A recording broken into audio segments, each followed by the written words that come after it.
vous allez bien, on se retrouve pour une nouvelle vidéo de ma série organisation. Aujourd'hui on va parler de mon organisation, du coup de la vie de maman. Alors j'entends par là vraiment plus tout ce qui touche aux enfants, au quotidien de maman au sens propre. Enfin, vous allez comprendre au vu des conseils que je vais vous donner. La première chose que moi j'essaie de faire dans mon organisation, c'est de prendre chaque jour un temps pour mon enfant, en tout cas par enfant, hein, d'avoir vraiment un temps tout seul avec Ayla et d'un temps tout seul avec Aaron. Pour moi c'est important. Alors ça peut pas être forcément des gros temps tout le temps, ça peut être juste 10 minutes de jeu ou Aaron, voilà, je lui fais le bain, je prends le temps de lui faire, je joue avec lui dans le bain, enfin voilà. Ça peut être vraiment des petits moments comme des plus grands moments, mais au moins chaque jour passer un temps avec chacun. Ça leur fait plaisir, ça nous fait plaisir et c'est très important pour la relation parent-enfant en tout cas. L'autre conseil que je pourrais vous donner et qui est un peu dans la même catégorie, c'est je prends un temps pour moi chaque jour. En tout cas j'essaye. Je me suis fait une liste de toutes les choses qui me font du bien.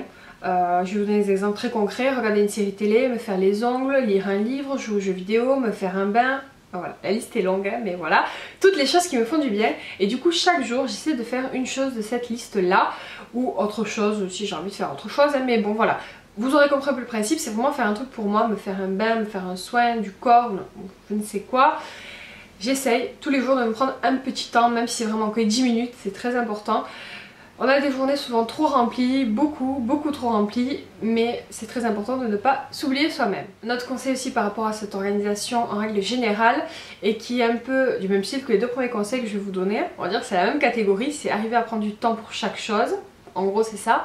Et donc j'essaie de prendre un temps au moins une fois par mois, des fois, souvent c'est une fois toutes les 2 semaines, mais au minimum une fois par mois j'essaie de faire une sortie avec mes copines, donc c'est-à-dire un resto, un spa ou juste du shopping, enfin je sais pas, juste voir mes copines. Et pareil, une fois par mois on essaie de faire une sortie en couple avec le chéri, soit un cinéma, soit un resto, soit une balade, je ne sais quoi.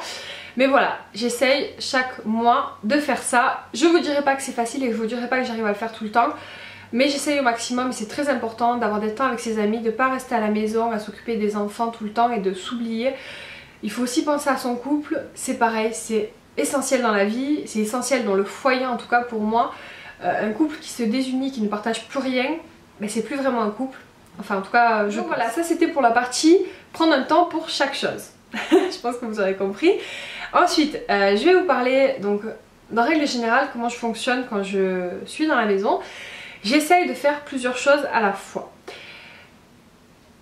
Un exemple assez concret, je sais pas si je vous l'avais dit ou pas dans une autre vidéo, mais au cas où je vais me répéter, hein, parce que ça fait partie de ma vie de maman et ça fait partie de mon organisation sur le plan du ménage, donc je vous en ai peut-être parlé dans ma vidéo ménage, mais bon bref. J'essaye de faire plusieurs tâches similaires, j'essaie de faire plusieurs tâches que je peux combiner en même temps.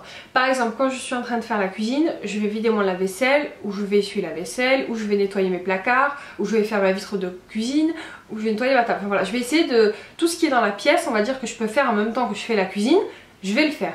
Comme par exemple, je fais le bain des enfants, je suis dans la salle de bain en les surveillant, ben en même temps je lave mon linge à la main dans le lavabo juste à côté. C'est plein de petites choses comme ça qui me permettent de gagner un peu de temps. Alors c'est pas énorme hein, mais ça le fait quand même hein.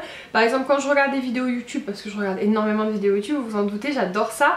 Et ben du coup si je passe toute ma journée, enfin si je regarde toutes les vidéos que je dois regarder, ben je fais plus rien de ma journée en gros, donc c'est pas possible. Donc je mets une vidéo YouTube en même temps que je plie mon linge, en même temps que je repasse, en même temps que je fais à manger des fois, enfin voilà.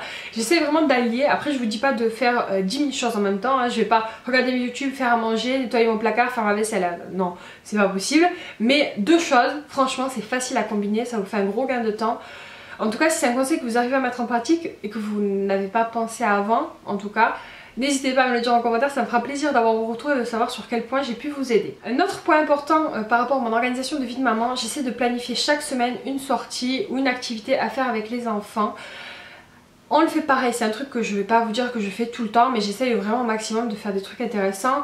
Pour les activités, je vous en avais déjà parlé, mais il y a un site en tout cas qui s'appelle Citizen Kid et qui répertorie pas mal de villes de France où vous pouvez trouver plein d'activités, plein d'idées de sorties, plein de spectacles, plein de trucs comme ça, vous aurez plein d'astuces.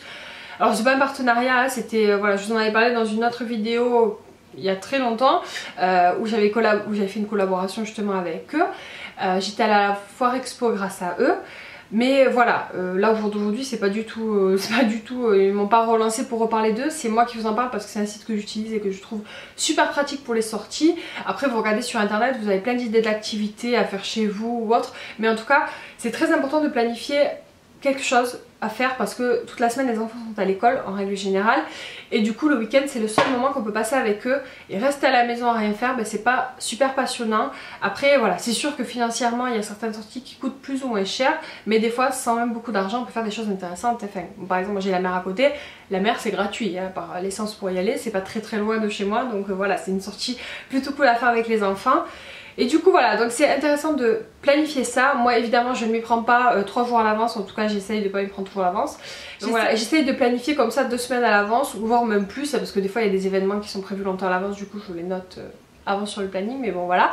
Vous aurez compris un peu le principe, s'organiser c'est aussi s'organiser pour partager de bons moments et pour ne pas...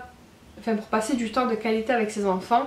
Des fois on n'y pense pas, on sait pas quoi faire, on arrive le week-end, on est fatigué, on n'a pas la volonté. C'est un peu comme le planning des repas dont je vous parlerai dans ma vidéo organisation alimentaire. Mais bon, en gros, si vous arrivez et que vous n'avez pas de but, que vous n'avez rien qui est noté dans votre agenda en vous disant bah, je sais pas qu'est-ce que je vais faire, bon bah on va rester à la maison. Que si vous savez que vous avez une idée, qu'il y a un truc intéressant, il y a une cueillette à faire pas très loin de chez vous, justement vous avez besoin de fruits à ce moment-là, enfin bon, je ne sais quoi. Du coup ben voilà, c'est noté, vous savez que vous allez là, puis après vous aurez aussi la journée pour vous reposer. Je vous dis pas de prendre toute la journée du matin au soir pour faire une sortie, une après-midi, un moment de la journée pour aller au parc ou je ne sais quoi. Il y a plein de choses à faire, plein de trucs gratuits, plein de trucs qui sont accessibles. Donc voilà, essayez de faire quelques recherches si vous n'avez pas spécialement d'idées. Il y a beaucoup de sources sur internet, il y a beaucoup de choses qui peuvent vous aider. Donc voilà. Ensuite par rapport à ma vie de maman, je vais aussi vous faire une petite partie sur YouTube. Parce que moi ça fait partie de ma vie de maman et YouTube c'est relié, enfin voilà, je pense que vous aurez compris. Il y a des personnes qui me demandent comment je fais pour... bosser, m'occuper des enfants, faire des vidéos YouTube, lire, enfin voilà, pour m'organiser pour tout ça. YouTube ça prend énormément de temps, pour celles qui le font, vous savez que ça prend du temps à tourner, à monter et que c'est très galère quand on est des enfants, qu'on ne peut pas tourner tout le temps, qu'on n'a pas voilà, autant de temps qu'on voudrait. Mais pour moi c'est vraiment une passion, donc j'arrive à prendre le temps. Le plus souvent je filme le matin quand Aaron est à la sieste, parce que Aaron ne va à la crèche que l'après-midi, vu que je ne travaille que l'après-midi, je ne voyais pas le mettre toute la journée, enfin je préfère profiter de lui quand même, hein, donc voilà. Donc du coup je le mets, je fais la sieste, des fois il en fait pas mais quand il fait la sieste, j'en profite pour filmer. Si papa est dehors avec les enfants, je vais en profiter pour filmer. Voilà, dès que j'ai un moment, j'en profite pour filmer et j'essaie d'anticiper et de vous filmer un maximum de vidéos à l'avance. Très franchement c'est pas facile, en tout cas pas en ce moment, parce que j'ai pas eu beaucoup de moments justement où les enfants soit étaient à la sieste, soit j'étais toute seule à la maison, donc voilà. Mais dans la semaine prochaine je vais avoir un jour où je vais pas bosser finalement, enfin en tout cas une après-midi où je vais pas travailler et du coup Aaron ira quand même à la crèche. Donc cet après-midi là je vais en profiter pour filmer plusieurs vidéos, en tout cas je vais essayer. Moi je fonctionne comme ça, dès que j'ai un moment je filme. Ensuite pour m'organiser au niveau des idées de vidéos, comme tout le monde, enfin comme tout le monde, comme la plupart des youtubeuses je pense, j'ai un carnet où je note toutes mes idées de vidéos, où je note s'il y en a que je vais faire en priorité, s'il y en a que j'ai besoin de faire des recherches, enfin voilà. J'ai un cahier où je note un petit peu tout par rapport à YouTube. Et évidemment, une fois que j'ai tourné des vidéos, alors je les monte pas forcément toutes d'affilée, j'essaye. Le mieux, très franchement, quand vous êtes dans la même situation que moi, c'est de filmer dès que vous avez un moment. Et ensuite de les monter. Alors moi généralement c'est le soir quand les enfants sont couchés. Je prends un temps et je monte et j'essaie d'en monter le maximum. Alors en général j'en monte une ou deux dans la soirée parce que ça prend beaucoup de temps et qu'il faut bien que je dorme la nuit, donc voilà. Mais en règle générale j'essaye d'enchaîner dès que j'ai un moment. Après monter les vidéos je peux le faire quand les enfants sont réveillés, c'est pas du tout un problème. C'est juste tourner qui est compliqué quand ils sont là parce qu'ils veulent absolument se mettre devant la caméra. Aaron fait un boucan pas possible quand il joue. Donc voilà, tout ça fait que c'est juste le fait de filmer qui est un peu compliqué, voilà, trouver un moment de calme, c'est juste ça. Après monter et planifier la vidéo, ça c'est pareil, c'est un truc super important si vous faites des vidéos YouTube, planifiez-les au maximum. Moi je les monte, ensuite je les transfère, alors moi c'est assez vite pour le transfert vu que j'ai la fibre heureusement.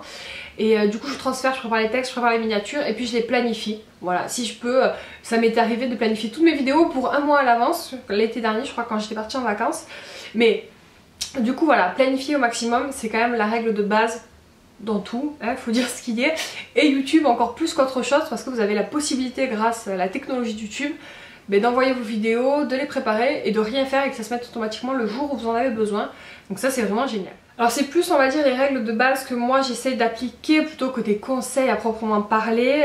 Il y a des choses qui vous serviront et d'autres pas, j'en doute bien. Alors en exclut une petite info sur les prochaines vidéos organisation, il y en aura une sur mon organisation au niveau des courses, du budget alimentaire, enfin voilà, tout ce domaine-là. Et il y en aura une autre sur la gestion d'un budget de famille. Voilà, c'est les 2 prochaines vidéos organisation. Je ne sais pas, comme je vous l'ai dit, s'il y en aura d'autres. Si vous avez des idées ou des choses voilà, où vous aimeriez avoir des conseils, n'hésitez pas à le mettre en commentaire. En tout cas, j'ai l'impression que cette série de vidéos vous plaît et ça me fait aussi très plaisir. Donc voilà, j'espère que la vidéo vous a plu. Si c'est le cas, comme d'habitude, pensez à la liker et à la partager et à vous abonner pour voir les prochaines. Moi, je vous fais des bisous, je vous dis à très bientôt. Ciao.